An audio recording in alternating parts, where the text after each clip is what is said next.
बहुत समय पहले कपिलवस्तु नामक राज्य में एक राजकुमार जन्मा। नाम था सिद्धार्थ। जन्म के समय ही ज्योतिषियों ने कहा, यह बालक या तो महान चक्रवर्ती राजा बनेगा या फिर संसार को सत्य का मार्ग दिखाने वाला महापुरुष। राजा शुद्धोधन चाहते थे कि उनका पुत्र महान योद्धा और शक्तिशाली राजा बने। इसलिए उन्होंने सिद्धार्थ को महलों की सुख सुविधाओं में ही पाला। लेकिन सिद्धार्थ का मन बचपन से ही अलग था। जहां दूसरे राजकुमार शिकार और भोग विलास में आनंद लेते थे, वहीं सिद्धार्थ जीवन के रहस्यों पर सोचते रहते थे। एक दिन वे महल से बाहर निकले और उन्होंने चार दृश्य देखे। एक वृद्ध, एक रोगी, एक मृत व्यक्ति और एक सन्यासी। इन दृश्यों ने उनके हृदय को झकझोर दिया। उन्होंने समझ लिया कि सुख स्थायी नहीं है, दुख से कोई नहीं बच सकता। यहीं से सिद्धार्थ के भीतर सच्चे नायक का जन्म हुआ। उन्होंने राजमहल, पत्नी यशोधरा और पुत्र राहुल को छोड़कर सत्य की खोज में निकलने का निर्णय लिया। यह त्याग किसी कमजोर व्यक्ति का नहीं, बल्कि महान साहस वाले नायक का था। वर्षों तक उन्होंने कठोर तपस्या की, भूख सही, कष्ट झेले, लेकिन सत्य नहीं मिला।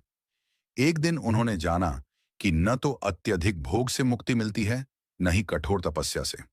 उन्होंने मध्यम मार्ग अपनाया। बोधगया में पीपल के वृक्ष के नीचे ध्यान करते हुए उन्हें ज्ञान प्राप्त हुआ। उसी क्षण सिद्धार्थ गौतम बुद्ध बन गए, जागृत, प्रबुद्ध। ज्ञान प्राप्ति के बाद बुद्ध चाहें तो शांत एकांत में रह सकते थे। लेकिन सच्चा नायक वही होता है जो अपना ज्ञान दूसरों के दुख मिटाने में लगाए। वे सारनाथ पहुंचे और पहला उपदेश दिया। दुख है, दुख का कारण है, दुख का अंत है और दुख के अंत का मार्ग है। बुद्ध न तलवार लेकर लड़े, न किसी को पराजित किया। उनका शस्त्र था करुणा, उनका बल था सत्य और उनका युद्ध था अज्ञान के विरुद्ध। उन्होंने राजा अमीर, गरीब किसान, स्त्री पुरुष सभी को समान दृष्टि से देखा। उनके शब्दों ने डाकुओं को साधु बनाया और क्रूर हृदयों को दयालु। गौतम बुद्ध इसलिए नायक नहीं थे कि वे राजकुमार थे, बल्कि इसलिए कि उन्होंने अपने मन को जीत लिया।